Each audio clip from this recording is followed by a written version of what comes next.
Hey everyone, I'm Steph. I'm Michael We're checking out Clandestine. from Brooks Spun Games. Yes. This game plays 1 to 5 players and plays in about 30 minutes per player.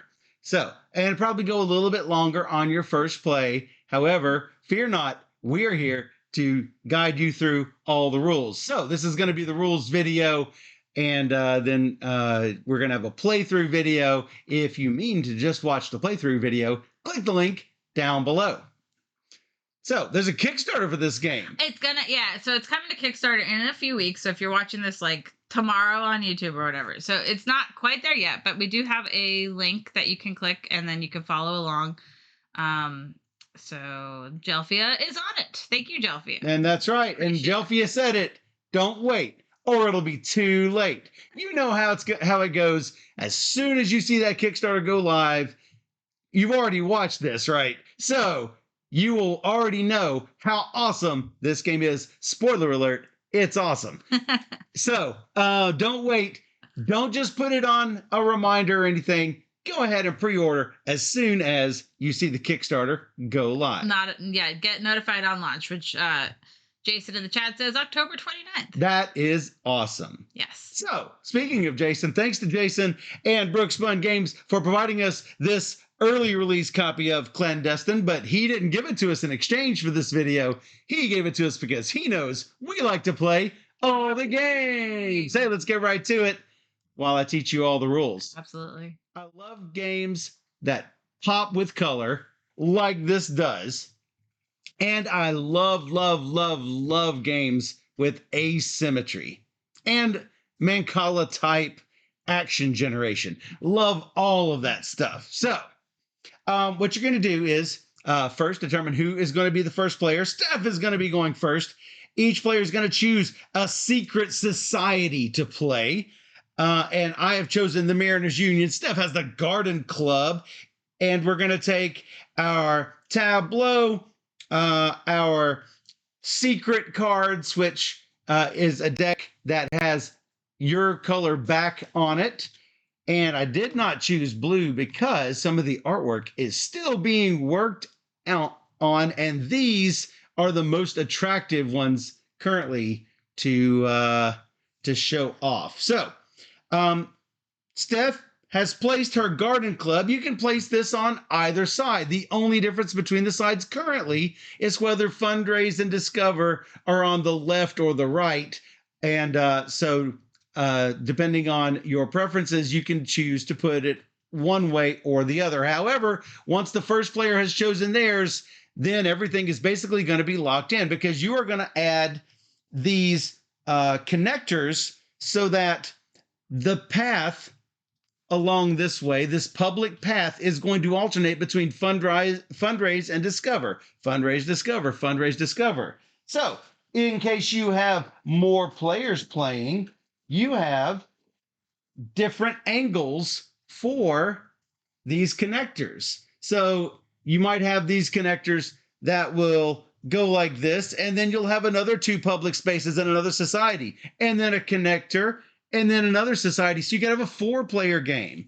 In a 3-player game or a 5-player game, you're going to have this angled connector to have sort of a triangular or a pentagonal sort of shape. So with odd player counts, you're going to have 1 repeated space where it might be fundraise and fundraise, but for even player counts, you should have alternating counts all the way around. So we're going to place our pawns on our path and the connector so that there are these tokens on those paths and connectors. Now, these are called officially public leaders, public followers, and universal followers. Oh, I should mention these graphics are subject to change and are still being finalized, but this is pretty much what you're going to see. So what we have tended to do is we've called these public leaders chefs, and these public followers waiters, and the universal follower pawns togas. So that is not what they are called. However, we have already developed our own shorthand when we're talking about these little guys. You also have your own society leaders. You have 6 of these pawns. Let me see one of yours, Steph. These are much nicer looking. The leaders are all a little bit different. So the blue ones are in these like military uniforms, and yours is the garden club. So you're dressed up like in high society, I guess. And I'm the Mariners Union, so it looks like I've got a little fisherman outfit on. Yeah. Sort of like my player board. So you're gonna be placing these exactly as you see them, like so. You'll have a waiter and a toga on each of the paths in front of our society chambers, and you'll have a chef, a waiter, and a toga on the connectors.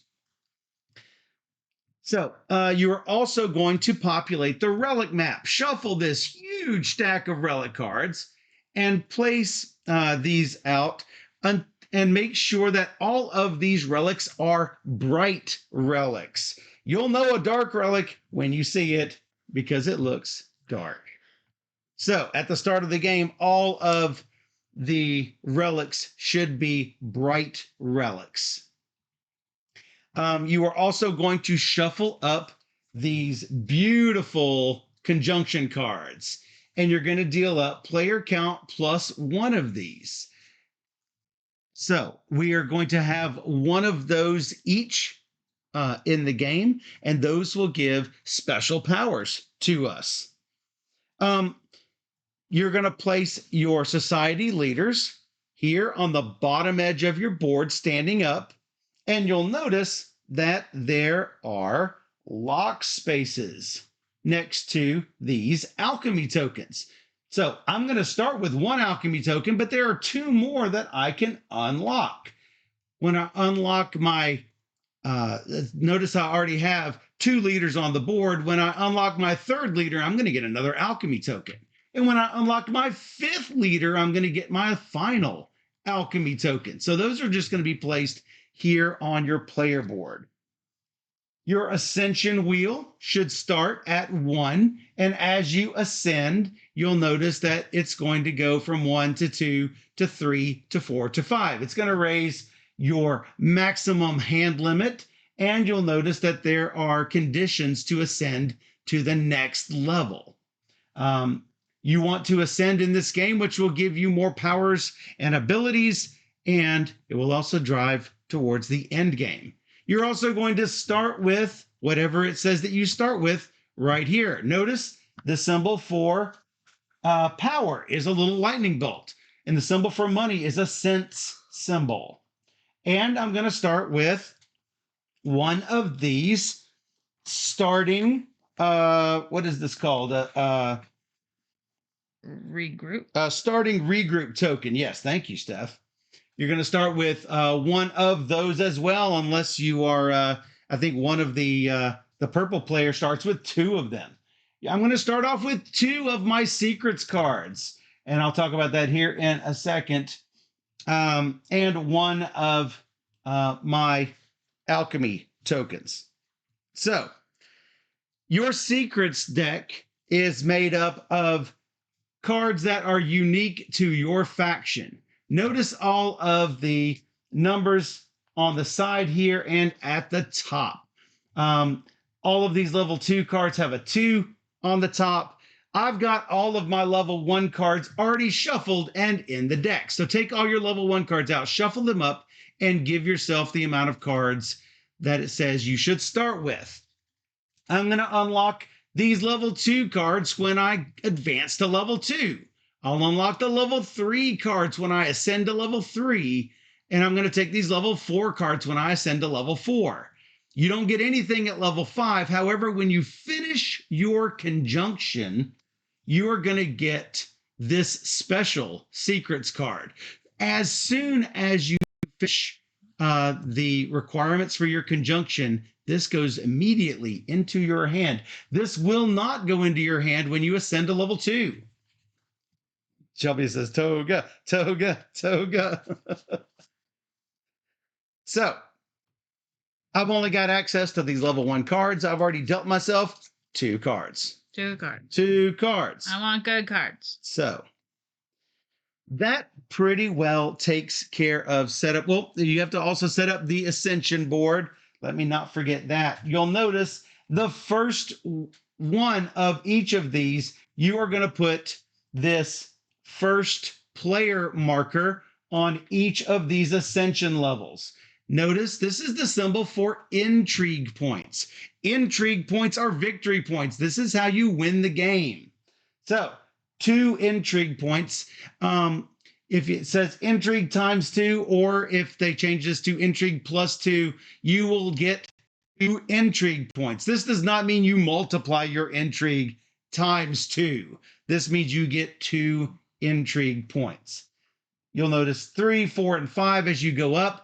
All of the other intrigue tokens are placed randomly on the board. Notice these are all from levels 2 through 4, and the ones at the very top are they all say level 5 and are black instead of gray. So you're going to seed the board randomly and place that next to the board.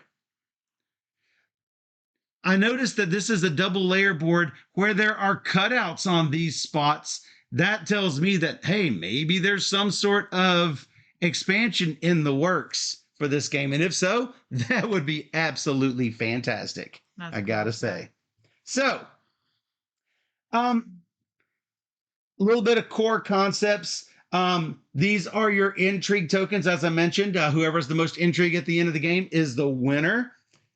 All of your coins will have the little sense mark, and they're these little goldish brown tokens. Anytime it mentions chaos, this is the chaos symbol, and anytime you take a chaos, then you are usually going to put it on the side of your board, like so. The first one I take is going to go at the bottom, the next one above that, and this is over here, it's going to affect your ability to do alchemy. Alchemy are some special actions you can do over here. Once you get up to the red section, you can no longer do alchemy. If you fill this up, you probably don't want to fill up the chaos, but if you get any after that, you're going to have to start putting chaos onto your actual alchemy spots, and these are going to be the ones you remove first. Jason confirms the City of Chaos expansion is in the works. Nice. Yes. Now you'll notice this is an asymmetric game. My chaos track looks different than Steph's chaos track. It is. Yeah. So once you hit your 4th chaos, you can no longer do alchemy. I can hold 4, and once I hit my 5th, I then have problems. Finally, we have energy. That's this green token here, and this is the electric symbol. So, I agree. So, all of these city spaces have a single public path. This is this gray path that goes along. The area right in front of your society is called a sidewalk. However, my society area is all of this, including the 2 sidewalk areas in front of my society. This area here is called my society chambers. Anytime something talks about your society area, it includes the sidewalks. This, whenever it talks about the chambers, it's just these 4 areas. So, whenever pieces move along this public path, they always move in a clockwise fashion. Notice these little arrows going along the outside. Inside our secret societies, things go counterclockwise. Notice the arrows going in a counterclockwise manner. Now, there are certain places that mortals can go and certain places that mortals cannot go. So, all of these pawns, the white, gray, and black, can all go along this outside area. Our society leaders cannot go traipsing around the board like so. Our society leaders are going to stay in our society area. Sometimes we might be out here on the sidewalk, but usually we're going to be inside our society chambers. As long as we're here, we're good to go. Notice we've also got these universal followers, otherwise known as togas. These togas can go into our society areas. The normal public followers and the white tokens, the public leaders, cannot go into our areas. So that is an important concept to understand. So whenever you take an action, you're going to be calculating the strength of the action, and that's based on the pawns in these spaces. Hey, do you like Mancala style actions? So I do as well. So whenever you take an action, you are going to calculate how much strength you have in the space. Any leader, whether it is a public leader or your special leader, your society leader, it's going to be worth 2 strength points. Any of these normal followers, they are going to be worth 1 strength each. So if I did this fundraise action, I would do the fundraise at strength 4, 2, 3, 4. If for some reason, let's say Steph were out here on the Discover space and a public leader was here on the Discover space, I can activate this public leader to activate this Discover space. And I get to do it at strength 2, 4, 5, 6. That's pretty good. Now, let's say that Steph is out here. I cannot activate this space. This is her leader. I can activate my leaders. I can activate public leaders. I cannot activate Steph's leaders. I can activate a leader that's on the same space as Steph, and that's good for me. Yeah. So, whenever you have finished, whenever you have selected an action, you are going to, well, let's go ahead and talk about a full turn. On the top of your society board, you've got a really nice turn order summary. The first thing you're going to do is you're going to recover all your alchemy tokens. Alchemy tokens lets you convert things to other things. For example, coins to energy, or energy to cards, or energy to place these relic cards onto your board, giving you more powers, or to do a regroup action, or to unlock some of these workers. So I'm going to get my alchemy tokens back. Pretty nice. Next, I am going to choose a space with my leader or a public leader. Then I could play a card, one of my secrets cards, if I want to.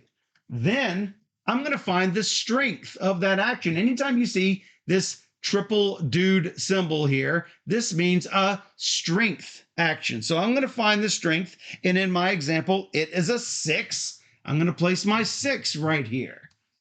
Then I'm going to move pawns before I perform the action. This is important for several actions. So I will take these pawns in my hand and I will drop them off one by one. So followers go first, then leaders. I can choose the order.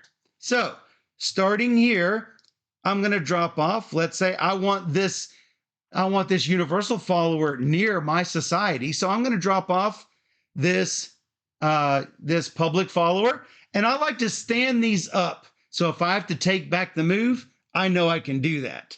Then I'm going to take this universal follower, place him here. I'm going to take the public follower and put the public leader and put him here. Now wait, this guy can't go out on the path. He would get left behind on the first spot onto his secret society. Then I can lay these guys flat again. Then I will perform this action. Then that's the end of my turn, where I'm going to gain 1 energy and then discard down to my hand size. So you can hold a certain amount of secret cards The blue player can hold 3 at level 1 and can hold 3 relic cards at level 1. The secrets cards has a little eyeball on it, and the relics card has a little cube on it. So you'll have to discard down, and keep in mind, once these secrets cards are gone, you're never getting them back. So once they are discarded for good. So now let's say that Steph were to take that same action. Let me reset the board here a little bit. Let's say Steph were to take this discover action using her secret leader. She also would get a strength 6. And then she will take these pawns and place them. Again, the pawns go first. Well, remember, these universal followers can follow Steph's leader into her secret society. So Steph is probably going to go 1, and then this one can't follow. Her leader will go in front of that. Then all of the other ones who can't go in the secret society is going to go along the path. Follower, leader. Like so. Hey, look, Steph is starting to collect more followers. That's what I want. And the only way I can affect these followers is by them coming out here to the sidewalk again. That is a very important point to master, is that you have to affect the ones out here on the street, getting them into your society. You want that. Yeah. You want that, because that makes these powers become much more powerful. Plus, you're going to get points for any of these universal followers who are in any part of your society area at the end of the game. So, another point to make is that relics and secrets all have suits. Notice these blue and yellow and red, and we don't have any out there, but also green. You've got 4 different suits. You've got the suits of the rod, the sword, the disc, and the chalice, but all of them have a suit down here in the bottom corner. Level 1 cards are not all one icon. This is a level 1 card with 2 chalice icons, for example. So you will need to discard cards of the same suit in order to ascend. For example, for me to ascend from level 1 to level 2, and remember, we're going to want to do that, I'm going to need 8 coins and 4 icons from one single suit. They can be from relic cards in my hand. They can be from secret cards in my hand. So let me place all of these back. Let's talk a little bit about the actions in detail. So fundraise is probably exactly what you expect. Oh, and if you ever need to know, all of these things are on your society board. Everything that you can do is right here. In addition, anything that is special for your society is down here at the bottom. So fundraise, you're going to get a number of coins equal to the strength of your action. That's pretty easy. Strength 4 action of fundraise, $4. Nice. Pretty easy. Yeah. Discover action. You are going to acquire relics with a total cost equal to or less than your power. Now, I can't activate this space with 2 power. There's no leaders here, but I could do it over here with a strength of 2, 3, 4. So a strength 4, I can choose anything from these relics right here. Notice there are 4 different paths, all feeding toward this central card. Path 1, 2, 3, and 4. Anything here costs exactly what it says on the card. Anything in this row costs the value +1, as you can probably, hopefully see above each card. Anything in this row is going to cost you +2. So I could take this ruby toad for 2 + 1 is 3, and this bloodied scales for 1 more for a total of 4. Or perhaps maybe I want to take this chromatic familiar for 2. And if I had managed to get the strength up to a 5, maybe I take this knotted silk for 3 more for a total of 5. But wait, anytime I take from multiple paths on this relic map, I have to take a chaos. So now, one path, if I were to take both of these, or if I take this and the one in the center, I'm still only on one path. I take 0 chaos. If I take from 2 paths, I take 1 chaos. If I take from 3 paths, I take 2 chaos. If I take 1 or more cards from all 4 paths, I take a whopping 3 chaos. I think we got autofocus or something on. All right, I'll fix. I don't know if we should do it or not. But anyway, let's talk a little bit about our personal actions here. The reveal action, notice the little eyeball here. This is how we get more cards. You're going to draw a number of cards equal to your strength divided by 2. My strength is only 2 right now, so I would get a whopping 1 card. Now, keep in mind, you're going to round down. So if you have a strength of 3, you're going to draw 1 card. 4, 2 cards. So, talk a little bit about the discover action. This action here is always unique to your secret society. I've got a discover action in here. Steph's got a fundraise action. There are other actions that are in that position. For example, the Serpent Keepers have an extra reveal action. The Weeping Masks have an extra purge action, and the Blue Army has a revolt action. So I love asymmetry, as you might have guessed. Talk a little bit about this purge action before we go into ascend. The purge action, you are going to move these little pawns, the followers, equal to your strength divided by 2. Again, rounding down. You will move them just into your society or just past your society. So currently I have a strength 2. 2 divided by 2 is 1. So I can move 1 token into or just past. Probably I'm going to want to move these, the ones with the togas. So again, I would move my tokens first. He goes here. And then maybe I'll move him in here as my purge action. Now, if I had, let's say I had 4 strength, or 8 strength rather, divided by 2 is 4, so I can move 4 tokens.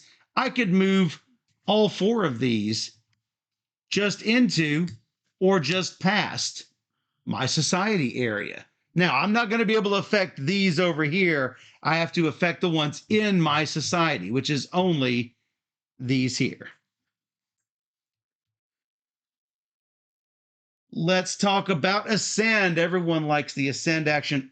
But before I do that, let me talk real quick about regroup. Anytime you see a triple arrow like this, it means, oh, I forgot to mention something with chaos, with purge, sorry. You get to discard chaos equal to strength divided by 2 as well. I almost forgot that. Yeah, it's very important. That's very, very important because as you see, chaos is going to lower the amount of intrigue points you have at the end of the game. If I have 4 at the end of the game, that's going to be minus 8 points. This is not cumulative. This is whatever you have gotten up to that highest mark. So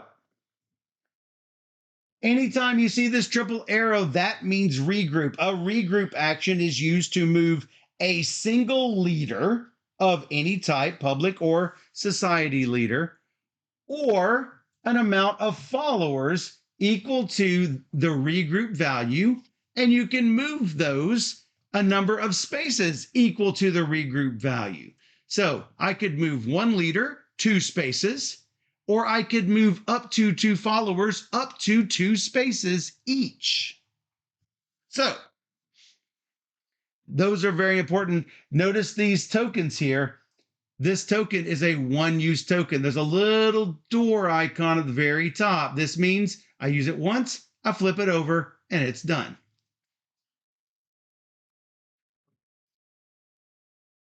So, It's sad because you want it forever. you want it forever. I love those tokens. Ascend.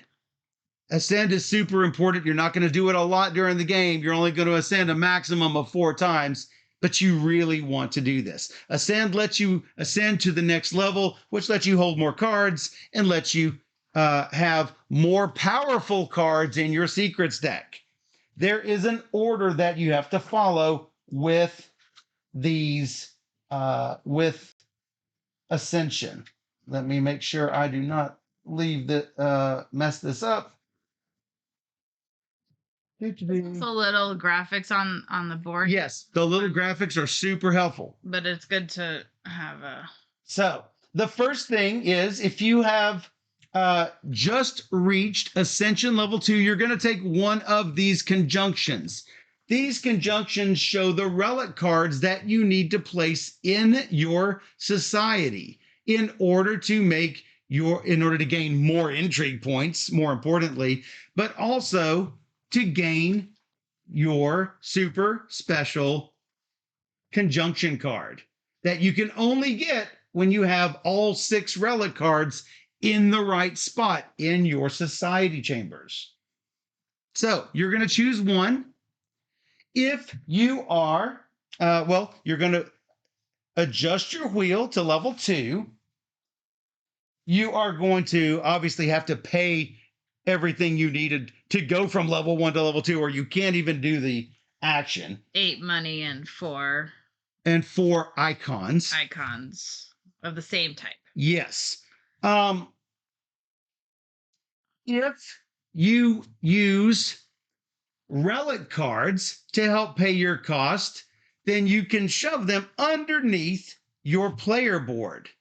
If you use secret cards to pay your cost, you have to discard them out of the game. Now, why do you want to discard these underneath your player board? You told me you needed to put these around your society. These will give you points at the end of the game based on their value. So this would be a value 1 relic. This would be value 2 relic. Yeah, the number in the corner. Yes. Let me mention this real quick. The strength that you take the ascend value, you can reduce that money cost or that card cost by strength divided by 2. So let's say I had a 5 strength action. I can reduce the cost by 2. Remember, always round down. I can lower either the money cost by 2, dropping the 8 money to 6 money, or I can reduce the icon cost by 2, dropping it from 4 icons to 2 icons. You cannot split this at all. Sorry. I was mistaken with that. Back this up. 5 strength action, I can reduce the money cost by 5. I can reduce the icon cost by 5 divided by 2. So I can reduce the money cost from 8 to 3. I can reduce the icon cost from 4 to 2. So let's say I need 4 icons. They must all be the same color. And I've got these in my hand. I could spend either the 2 or the pair of 1s. This card would disappear. The relic card would go underneath my board. You cannot intentionally overpay. You can accidentally overpay. For example, if I only had a discount of 1 and I had a pair of 2 cards, I could say, okay, I don't want my discount. I'm going to put both of those cards under my board. Let me place these back. So you're going to pay your money cost. You're going to pay your icon cost. If you are the first person to ascend, you are going to get this token right here. And at the moment that happens, you are going to move followers onto the sidewalk. You're going to get one of these on every sidewalk space. So 1, 2, 3, 4 new togas are going to appear on the board. Mm-hmm. And then let's say I used blue to ascend. I am going to get one of these blue tokens at this level, or if I'm at a higher ascension level, I can take this level or below. Notice that there is an energy underneath each one of these. If I don't like any of the things, any of the tokens that I see here, I can instead choose this energy cost. Thank you, Jason. So, if you are the first person to ascend, you are strong, but you're also vulnerable. Everybody else at the table gets to do this ascension action. Because you did a blue one. If I did a blue one, then everyone else, not me, everyone else gets to draw. Is this draw a relic, draw a secret, gain chaos -1? Yes. That's what's going to happen. No, chaos. You get 1 chaos for it. Oh, you get? We're joining the occult. You're joining the occult. That's chaos. That's chaos times 1, which means that's cards, but getting a chaos. We're getting a chaos. Yes. So it's important to get these extra 2, 3, 4, or 5 points. That's great. But keep in mind, you're also giving your opponents a huge advantage. There is the military moves all of the followers on a public space without a leader to where the next leader is. That disrupted our game. In this board state, these would go here. These would go here. Remember, these do count as leaders. Yeah. So look, this is a huge action here. Better if my guy was there and everybody. And you'd capture all of them. Yeah. This would be a 2, 3, 4, 5, 6, 7, 8 strength discover action. That's pretty good. That's really good. So now keep in mind, adding those followers only happens the first time that somebody ascends. You don't do that every time. The first time someone ascends to a new level. This only happens the first time someone ascends. However, every time someone ascends, you're going to get one of these little tokens. So if I've ascended already and then Steph ascends, she's going to get one from her column that she chooses. Let's say Steph discards red cards. She'll get one of these tokens. Then maybe Steph will be the first to ascend to level 3. I'm going to get the benefit for that. So. Then you draw 2 cards. So you're then going to shuffle in all of your new skills. Take all of your cards with that level on it, shuffle them into your deck, and draw 2 new cards. Don't do this for level 5. There are no new secrets to learn at level 5. And you don't shuffle in your You never shuffle this in, ever. Yeah. This goes directly to your hand and only when you've done your conjunction. I'll get right to that in a minute. Yeah. So, now, remember, these secret cards, you can only play one of them a turn. All of the secret cards will have a primary ability and a secondary ability. You're almost never going to use this secondary ability, but you're often going to use this primary ability.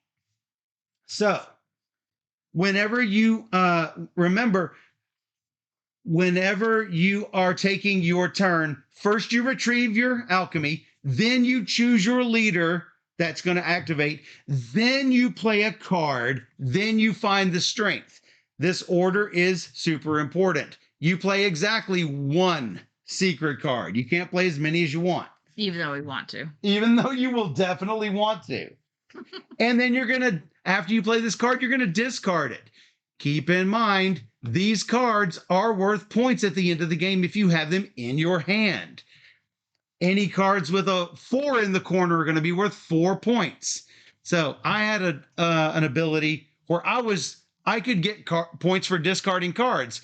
And then I had forgotten that if I'd kept them in my hand, they'd be worth more points. So don't just indiscriminately discard those cards. You're going to need them.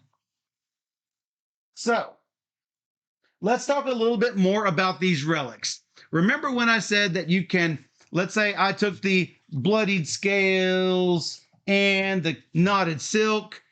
What I'm going to do is at the end of my turn, I'm going to move one of these down to the bottom. Let's say I move this hollow stone to the bottom.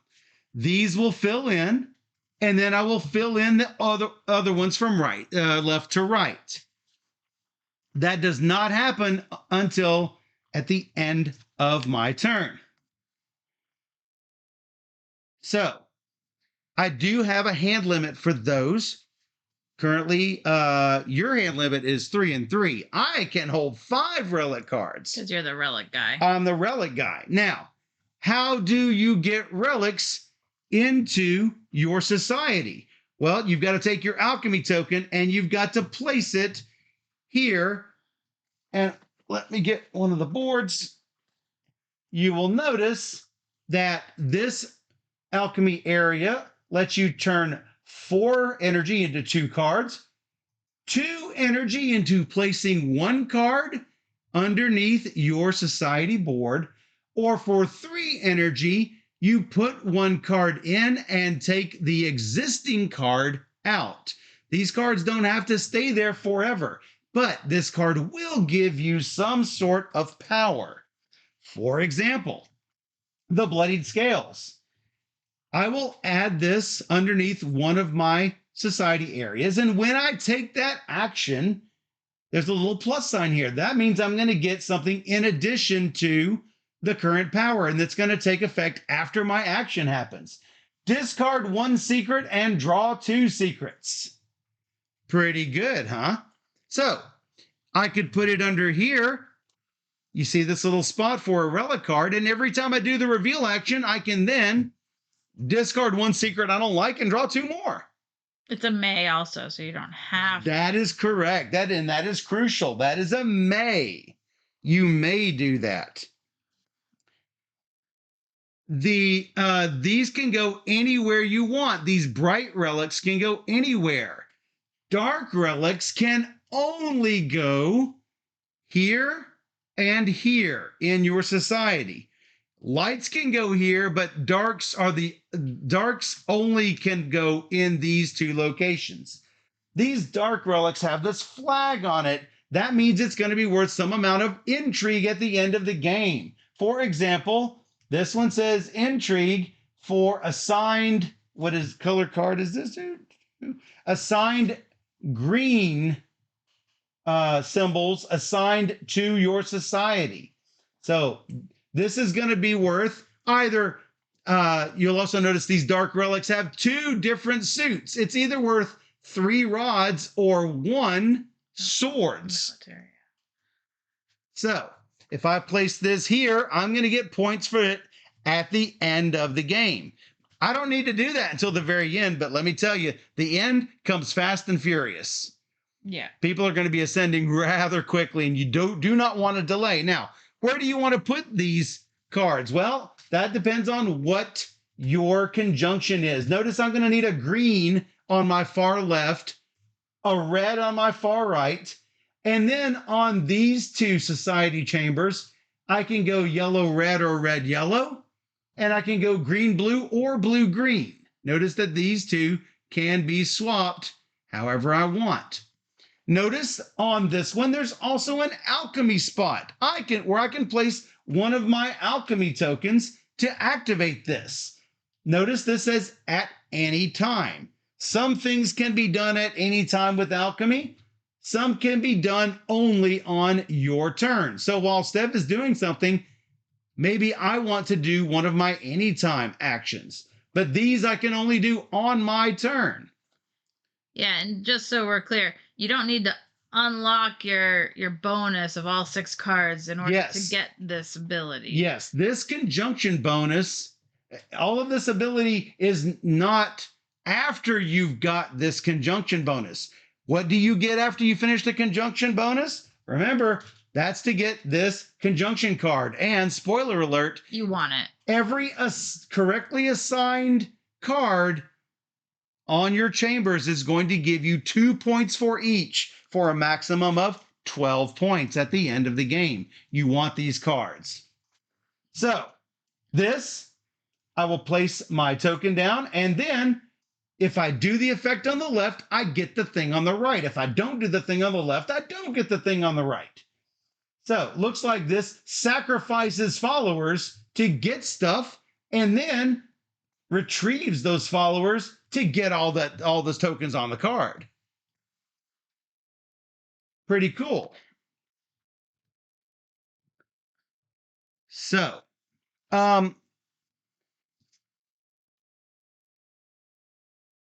so that is what you need to do with assigning these cards. And if something is not a power that you want, you can always swap it out. It just costs you a little more energy. Finally, anything that has this circle recycle symbol, that just gives you a power whether or not you are doing that action. This is going to be ongoing action where you pay 1 coin less when using alchemy. So whenever I'm doing this 4 coins for 4 energy, I'm going to have to spend 3 coins for 4 energy. Much better for me. All right. Talk a little bit more about these.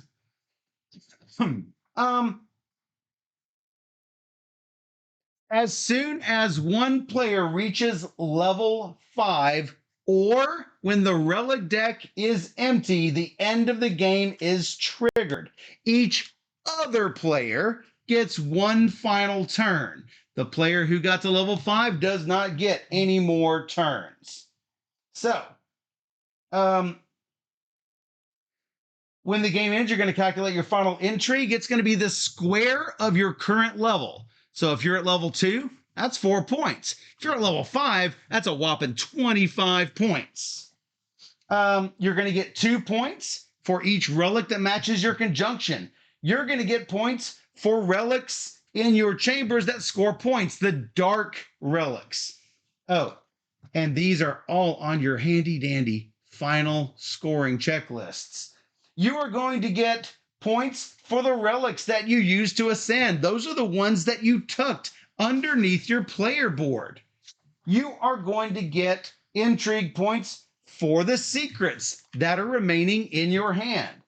You're going to get 3 intrigue points for every one of your society leaders in the city. Obviously here, maximum of 6 unless there is a faction that has more or fewer than 6 leaders. And you're going to get intrigue for every universal follower or toga that is in your society, which is all 6 of those spaces. You're going to get intrigue points for any tokens you've managed to collect along during the game, and you're going to subtract points for your highest chaos level. Highest total wins. If there's a tie, it's broken in favor of the player with the highest first ascension token. And that should be it. There's a handy dandy player guide for each of the factions that lets you know what you should be focusing on. For example, I should be focusing a lot more on relics because I can acquire them easier. Steph is going to be making tons of money. Steph loves the money. The blue player, which is the blue army, will manipulate all of their pieces around the board rather easily at the end of the game. I had a ton of togas in my society. It was like 16 or something. Yeah, I think it was 18 or 20 at final count. That's crazy. That's a lot. The weeping masks, they will use chaos to their advantage. They can use chaos. They can drop chaos on the board to cause things to be easier for them, harder for others. Drop chaos on relic cards to make them cheaper for them, more expensive for others. Lots of goodness there. And then there are the Serpent Keepers that will place cards next to spots around the board. And when someone activates that spot, they also get an advantage.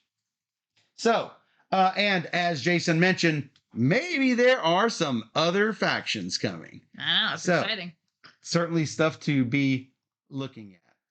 Nice. I got to say, it's a fantastic game. Yeah, it's really cool. Very deep. I love Mancala movement.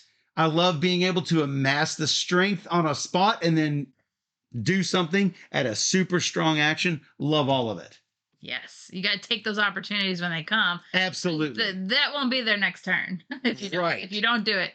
Absolutely. Their plans this turn to do other things, but then there's space has so many people. Well, you got to do it. Absolutely. Or more importantly, let's say a public leader appears outside of my sidewalk and I know Steph is going to activate that public leader to drag those followers away. No. I want to activate that as soon as I can. Yeah. But also keep in mind, if you use a public leader, you can't send all of those. And this is something that we had problems with at the start. If you're using one of these, you cannot move those togas into your secret society. They have to go around the board. You have to actually use your own society leader to say, hey, come with me.